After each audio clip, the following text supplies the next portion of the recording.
Rabbi Manis Friedman. Thank God it's Tuesday. Oh, it's happening. Oh. At least we have a date. Yes, something I can count on for now, right? I hope. Because nothing else, no, we can't. I don't know. Rabbi Friedman, I'm going to get straight to the point. I'm reading Torah, looking around, reading Torah, looking around, and I cannot help but say it looks like the current events and the current Torah events are syncing together, very much reflecting that, well, actually, I don't know to say what reflects what. The reality is reflecting Torah. Of course it is. So can we get a little bit deeper into it? I mean, it's an insanity check because right now none of us know if we're okay or not. So please give me that. What similarity do you see? What strikes you? Starting last week. I mean, when Moshe first time came to Pharaoh and asked for Jews to be let out of Egypt, their life became worse.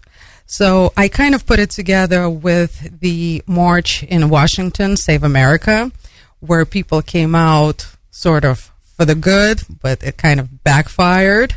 Well, at least that's what it seems like right now. So it got worse. People got a little bit more discouraged, just like what happened in Egypt with the Jewish people. And, well, what's happening now is we're having blackouts. We're having all kind of happenings. So it seems like on Sunday we had 10 days till inauguration, and at the Torah we have 10 plagues until the Exodus. I don't know. I'm putting few things together. Again. Mystical, very mystical. Very, very. Yeah.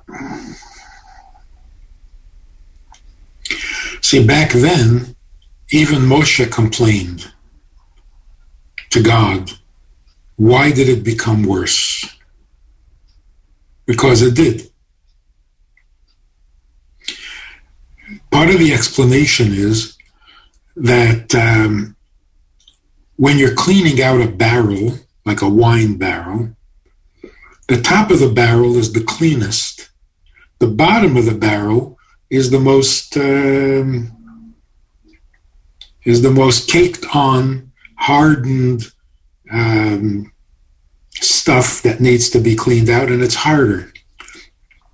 So as we get to the bottom of the barrel, or the final stages of cleaning up the world, you have to deal with the lowest and ugliest leftovers.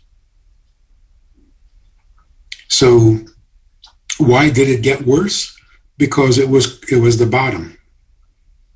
And that's what God's answer is to Moshe. I'm about to take the Jews out of Egypt. So yes, it's the lowest and the dirtiest part of the cleanup job. But being the lowest, it is also the most painful. That was back then. The difference between then and now is that then we didn't have the Torah. The Torah hadn't been given, and the average person was not observing the commandments. The patriarchs, the holy people, they were intuitively in touch with what the mitzvahs are going to be, and so they started keeping them voluntarily, without being commanded. But after the giving of the Torah, where every individual, with almost no exception, is fulfilling mitzvahs all the time, now the world is different. The cleaning up process is not as painful because we have the Torah to help us. Now, as we get to the end or the bottom of the barrel, it's not that it's more painful or worse, harder to clean. Now it's just a matter of real and unreal. It appears to be more difficult. It looks like something is going bad, but it's not. It's not. What happened there in Washington, if it wasn't the tragedy of the person getting killed or hurt, it would be a big joke. What was this, a civil war? It lasted an hour or whatever, right? So what you hear, what you see, the way it's treated, the way it's being described, none of it is true. And once again, we have no idea who to believe. What actually happened? I don't know. So it's really a matter of interpretation. You want to call it the worst event in American history? A bit of an exaggeration, I think, no? Huge exaggeration. Hmm? Huge exaggeration, of course. But this is the whole thing. And now we're facing all kind of blackouts. We have we have an information blackout. We have electrical blackouts. I mean, we're going into the dark. And it is totally unacceptable. So we'll see what happens. But again, we're suffering not from an increase in evil, but from a confusion. Where is the good and where is the evil? We have to become unconfused, and then everything will fall into place. This is actually a mystery to me why people are still confused.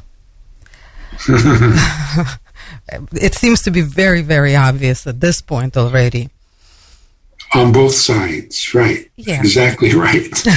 Both sides are puzzled, like, what's the confusion? It's so obvious. Yeah, but two opposites are obvious. That's confusion. Big time confusion. And it's global. Yeah. Very cool. Which is good news, really. Because if we get it fixed, if we get it sorted out, the whole world will be improved. It's not just a local, domestic issue. So here we go. Yeah. With the surprises and the mysteries and the... I am always happy to have in the back of my mind your words. Get ready for a good surprise, because obviously we're getting lots of surprises. They don't look so good right now. But this is the process. It's not the end result. So part of the surprise is this you can also spin. Right? Okay, so now it is so obvious everybody's going to agree. No. Even this can be seen from two opposite directions and two opposite realities. And if it wasn't tragic for those who suffered, it would be a comedy. Yeah, I was watching 1984 the other day, just to draw a parallel of George Orwell's sort of prophecy, which was really not a prophecy, but an observation of his time.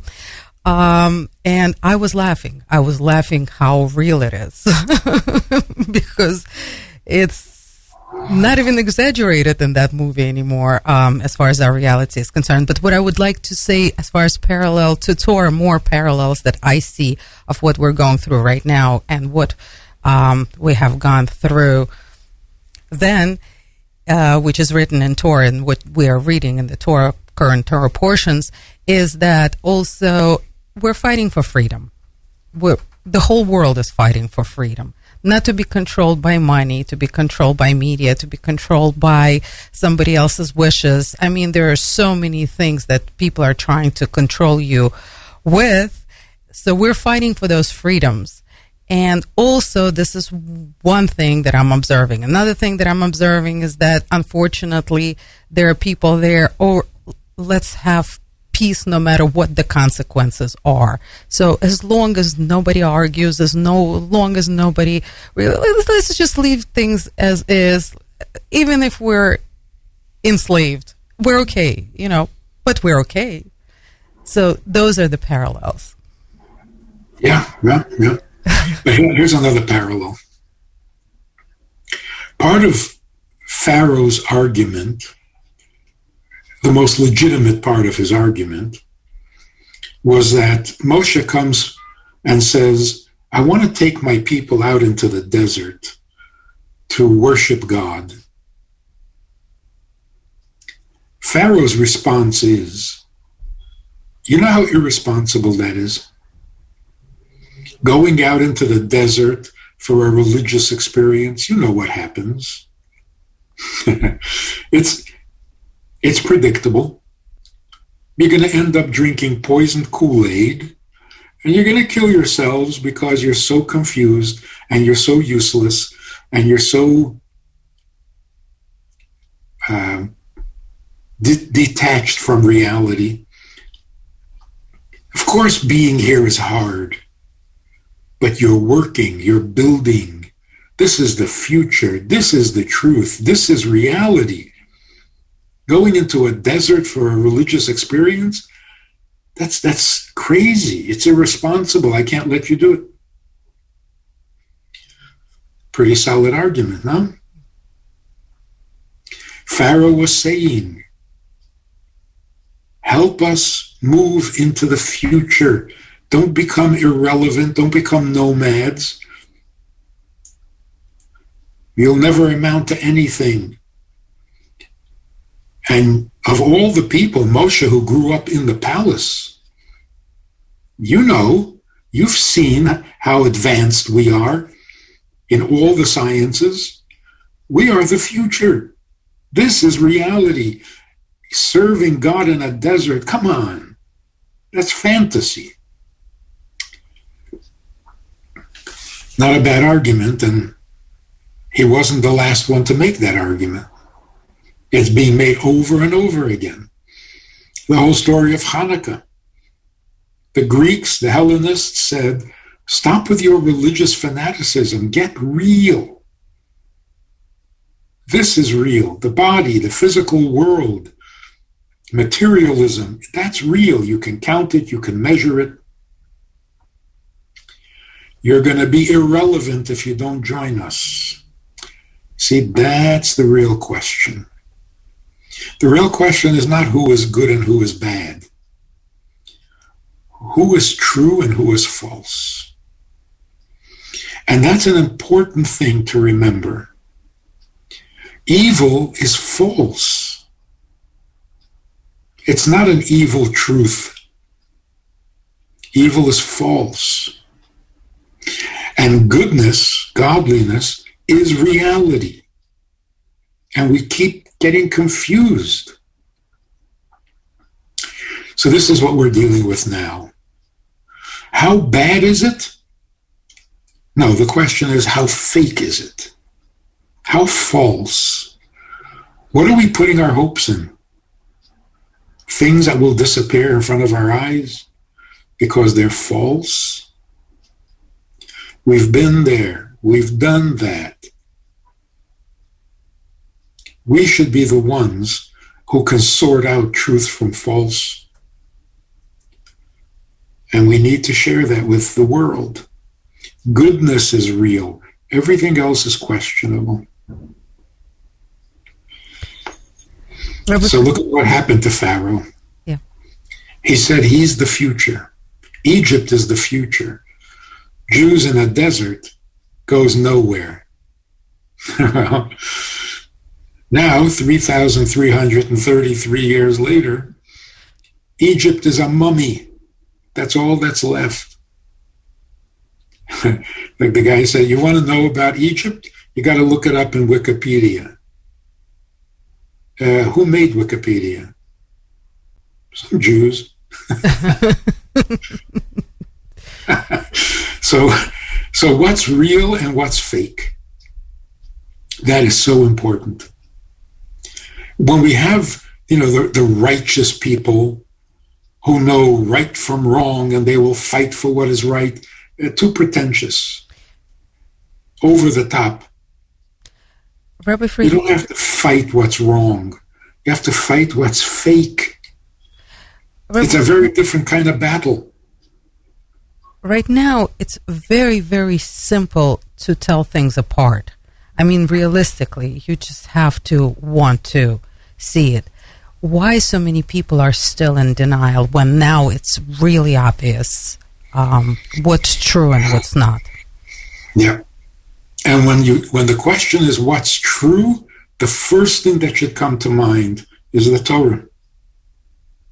It's the only source of truth that has ever claimed to be true, the truth, and still maintains that. Nobody reads Shakespeare to discover the truth. The only place to look for truth is in God's perspective of what's real and what's true. And that's the Torah. So God came down to Mount Sinai to clarify what is really true and what is not. So I am God, your God, that's true. You shall have no other gods? What other gods? Exactly.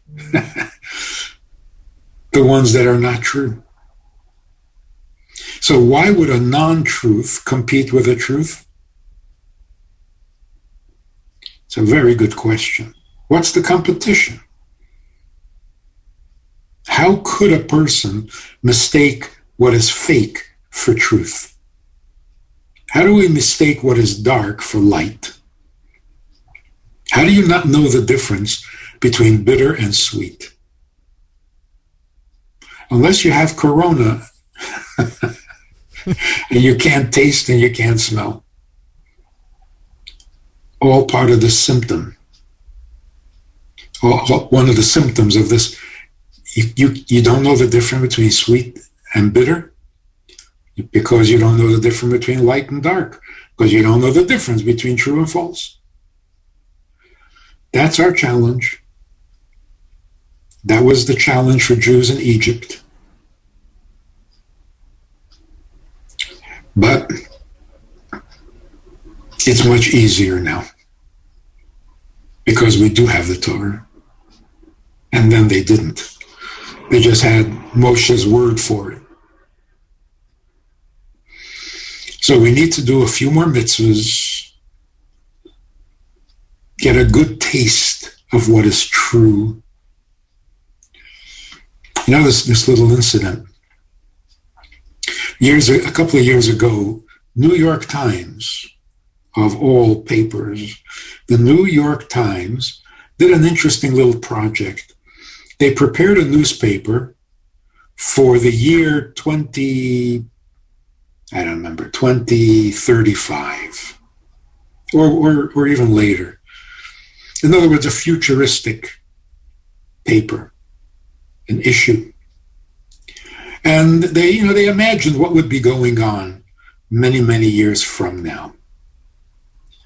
On the bottom of the front page, there was a little ad that said, candle lighting time this Friday will be at such and such a time. There is such an ad in the papers today.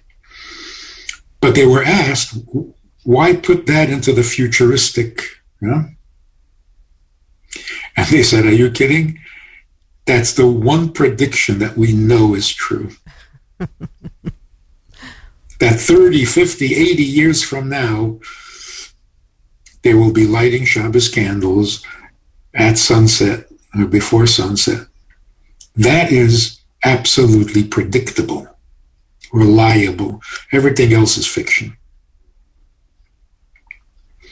And that's really true, even though it's in the New York Times. So we need to do another mitzvah, just to feel, to get a taste of what truth is like. Because we need it more than ever. For sure. Rabbi Friedman, another observation. Again, of course, everyone sees their own truth or the truth that they want to see. As far as what I see is that anybody who is on the right side, let's put it this way, the conservative crowd, the crowd who is fighting for the freedoms right now. I've been at Washington on Wednesday, and I saw everybody personally. I saw the crowds. The majority was for God. The majority are waiting for redemption. The majority who are looking for the truth, the freedom, the light. Of course, we're talking about everybody, not just Jewish people. There were Jewish people and observant Jewish people there as well. But everybody seems to be on the side of hope, light, freedoms, truth, and God has been present there the entire time. The confusion of who the Redeemer is, or at least everybody has their own direction as far as that is concerned. But does that have to do anything? How can we tithe? I mean, the question is, there's so much, and everybody who is preaching that righteousness, the goodness, they're all have tremendous amount of God presence there.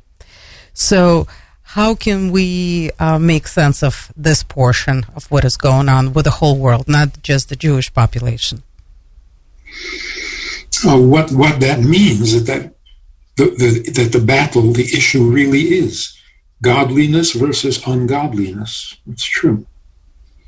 It's come down to that. The previous Rebbe's father, who lived under the Tsar and fought desperately to stop the pogroms, he went to the resting place of his father and he offered a prayer asking God that the pogroms should stop. And interesting little addition. In the prayer, he said, if I merit, I would love to be the vehicle through which the pogroms come to an end. Because he was struggling, fighting the Tsar about it. If I merit, I would like it to happen through me. But if not, it should happen anyway. So how it happens, through whom it happens, that's not the main point. The main point is it should happen. If we try, if we're doing something to make it happen, we have to hope that we will deserve the honor of being instrumental in the coming of Mashiach, which is what we're talking about. So let's not get too hung up on how it's going to happen, because what's the difference as long as it happens? On the other hand, let's hope that we can be instrumental, at least to some degree, that our efforts, our pursuit of godliness will eventually tilt the scale in favor of godliness. So there's no reason to become narrow and insist that God do it my way or this way or that way. Just let it happen already. In whatever way God wants it to happen. Praying hard for that. Rabbi Friedman, what I said in the beginning of our program is once the Torah portion, when the first initial conversations with the Pharaohs started, which I kind of, again, parallel with what was supposed to take place in Congress, peaceful, normal objections, normal conversations, that never took place, and everything got way worse as of last Wednesday. In other words, oppressions, people are being cut off from the media, only one-sided media, only, basically people are becoming even more limited, which is exactly what happened in Egypt. People became also more limited. We're here becoming more limited. And we read all of it on Saturday. On Sunday, new Torah portion starts, the one with the plagues. And we know that with each plague, it gets harder and harder and worse and worse and worse until it gets better. So how should we prepare for it if there's this parallel happening? And I do believe it's happening. Again, just my opinion, of course. Will it get worse before it gets better? So here's the conundrum. What's worse? There were people who will say it got worse. And there were people who say, no, it didn't. So we can't even say for sure that it got worse or got better. It's all spin. It's all subjective. Like you say, people see what they want to see. That's the confusion. That's the... So if we want at least a little bit of clarity, don't look for political improvements. That's an oxymoron. Like somebody said, the political reality is, political and reality do not belong in the same sentence. If you want to talk reality, forget the politics. Right? So you can't find reality in politics. You can't find reality in the media. You can't find reality in money. Where do you look for reality? How do you know whether the world got better or worse? How do you measure it? You can't even look at health. Did we get healthier or more sickly? That has nothing to do with improvement that we're looking for. If the improvement that we're looking for happens, then people won't get sick as often or as seriously, because we will be healthier spiritually. We will also be healthier physically. So what are we looking for? Is there an increase in morality? That's the only question, the only criteria. Are people becoming better in the moral sense?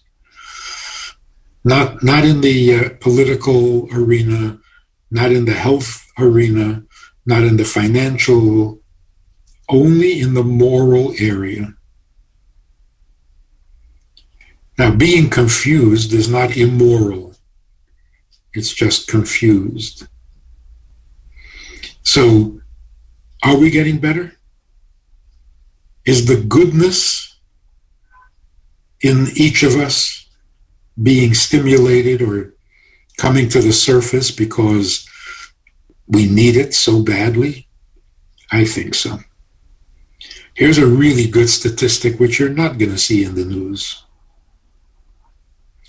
Israel has had a severe lockdown,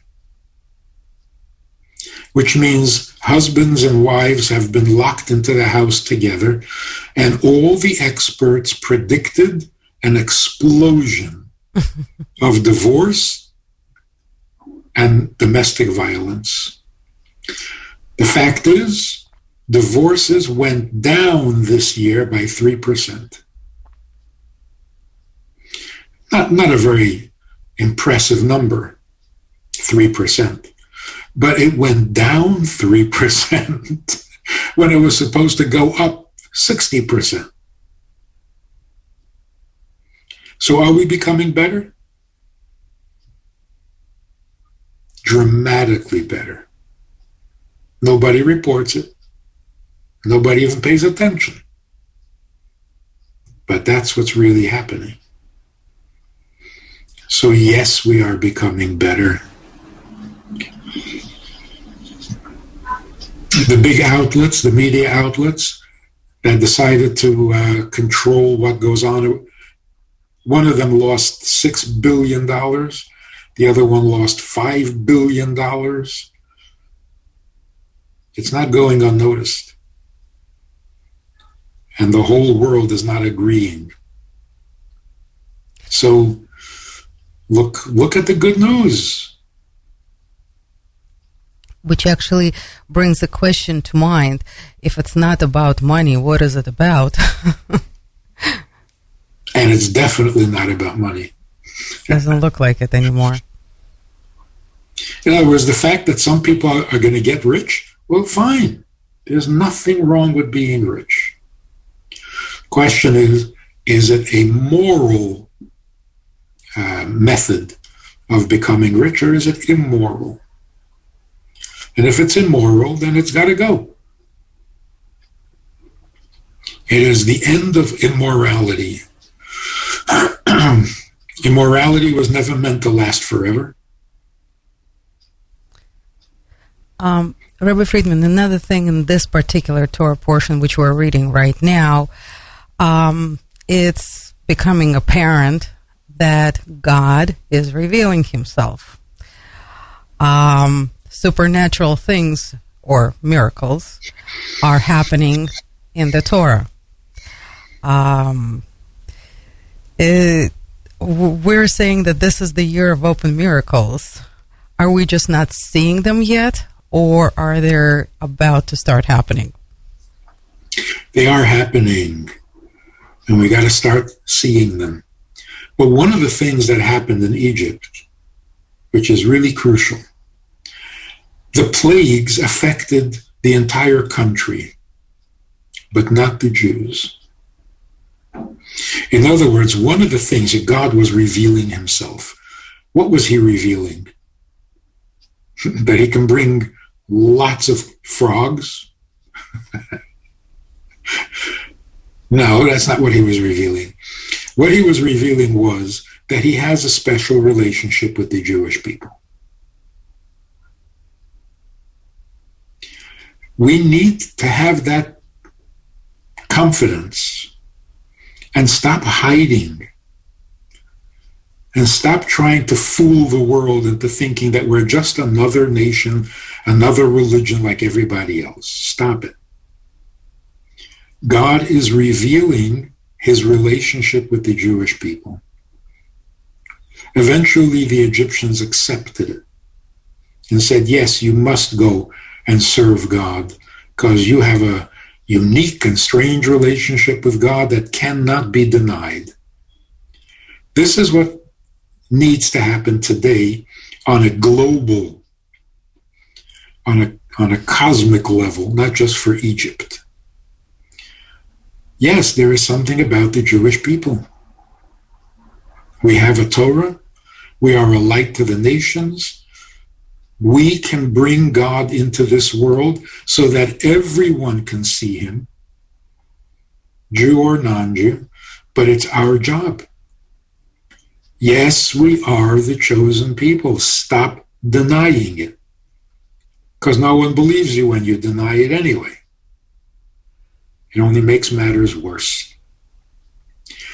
So God is revealing himself, meaning revealing the relationship that he has with his creation. Human beings are his creations, the highest part of his creations, and Jews are his children. Let's sort that out, and things will fall into place. Rabbi Friedman, but then it was 100% apparent that it was all about the Jewish people. Right now, it seems to be about everybody, the whole world. How do the Jewish people play part in this, in whatever is happening right now that doesn't seem to be about Jewish people? It's about the truth. How do we find the truth? Well, we got to look at it from God's perspective. What is God thinking? How does God see this world? If we could see through his eyes, we would, of course, have the truth. So through God's eyes, it's time for the Jews to share their knowledge with the world and truly be a light to the nations by sharing Torah. Getting distracted into politics and which flag you're going to wave and which hat you're going to wear, which buttons, and that's not the point. For the Jew, it's time to share Torah with the world. And the world is ready. Don't need 10 plagues. The world is ready. Now watch this happen, because it's happening. More and more the world is starting to sound like the 10 Commandments, which is the Torah. More and more it's dawning on people that God has a vested interest in the world. Jews are his representatives. If you want to get to know God, ask a Jew. Scary, huh? Exciting. It is exciting. Still not very believable. Still seems a little far away. Just my opinion. No, you're right. There's still a lot of distractions.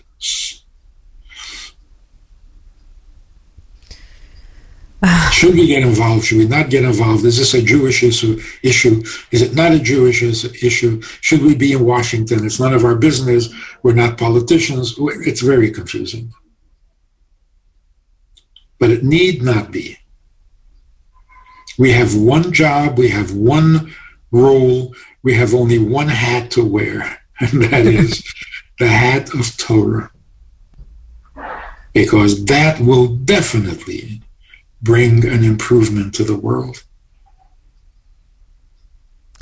I gotta say, it's a little funny how my husband and I lived, we're 5 years Baal Tshuva, and we're in between looking for the true news, which is extremely hard to find these days, possible, but very, very difficult. So between that, we're listening a little bit of that, and then we feel like, we're getting too distracted. So then we'll listen to some Torah portions or some of your lectures. Thank God they are available. A lot of them on YouTube and other great rabbis, and so we're mixing and matching. But it's confusing. It's hard. Yes, some people look into the Torah and become more confused, because they're looking into Torah for political advice. Kind of like I am right now, right? Yeah, when you see the obvious similarities, that's fine. That's not political. But there are those who actually say, what political advice is the Torah giving us? The Torah doesn't give political advice, because politics is false and Torah is true. What about the military? Is that true or false? Should we trust the military? I mean... Military? Yeah. Who needs military? Nobody's shooting at us. People are confusing us. So we need clarity. We need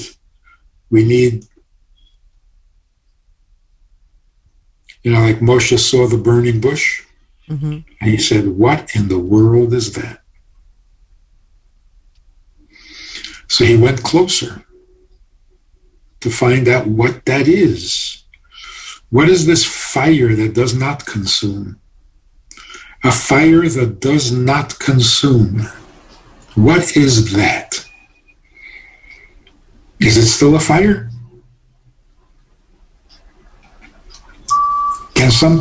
Can it be fire if it doesn't consume? The answer is yes. Godly fire does not consume. What it does is give warmth, light, and elevation. It lifts you up. It does not consume you. Everything else consumes. Every other fire may be good for some things, but it's also destructive. Even medicine. Every medicine you take is good for something, but it damages something else. It consumes. Going shopping is consuming because you become a consumer.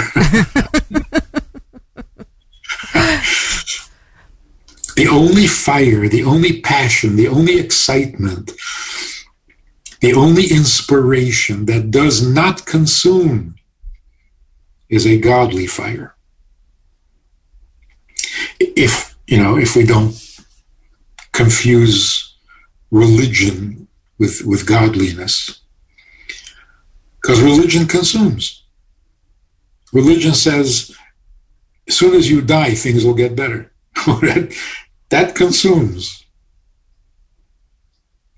It's destructive. The godly fire is not destructive.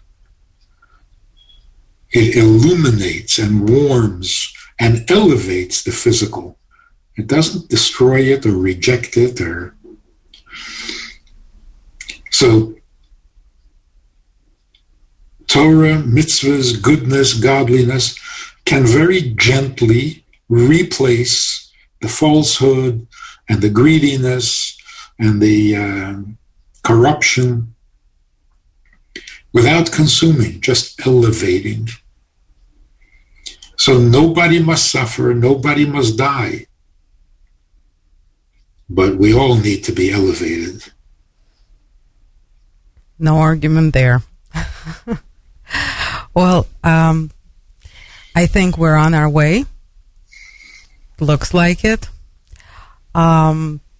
Tremendous. I mean, where I'm looking at, I don't know where anybody else is looking, but where I'm looking, I'm seeing a lot of godliness, a lot of love for God, and a lot of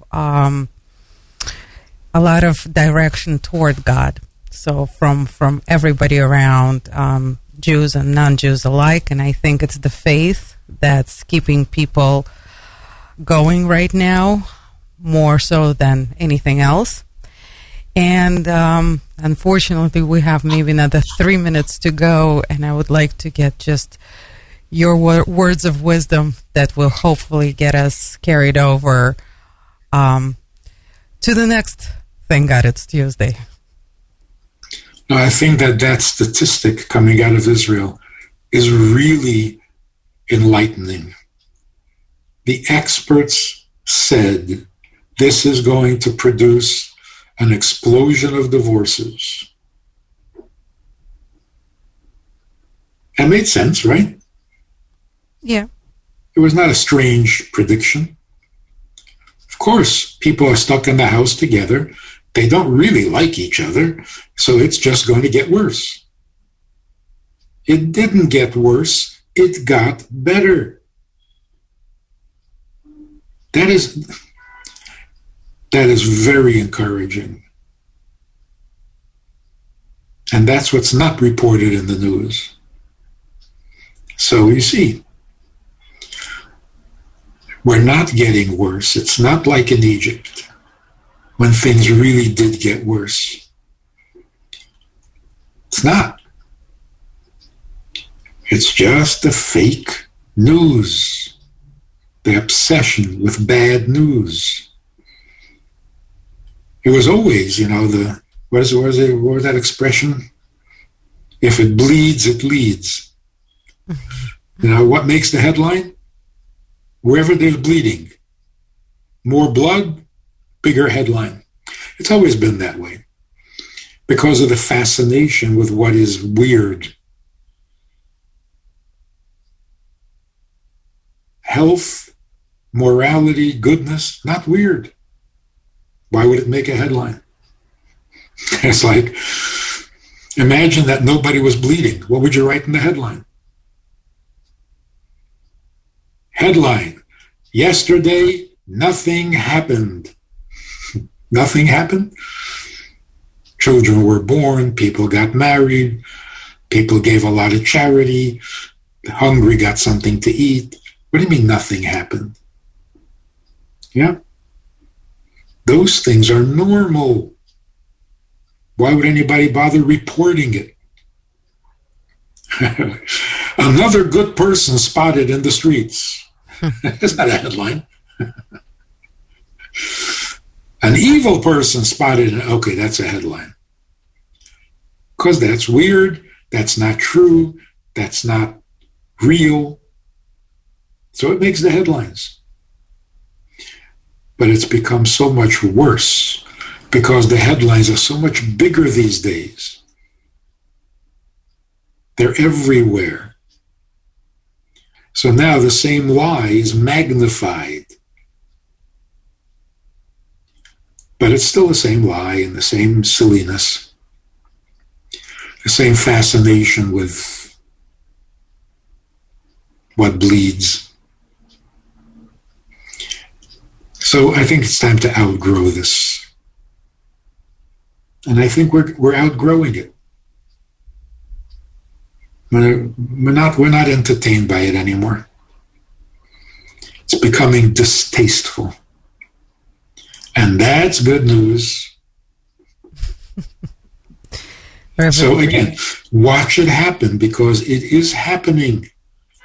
You just have to look a little bit to find where it's happening because it's not going to be on the front page.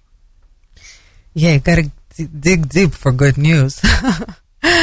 Rabbi Friedman, thank you so much. Thank you for your wisdom, inspiration, and so much looking forward to more of good news. Stay optimistic. It's the only reality. Thank you. Thank you very much, Rabbi Friedman. Thank you for the opportunity.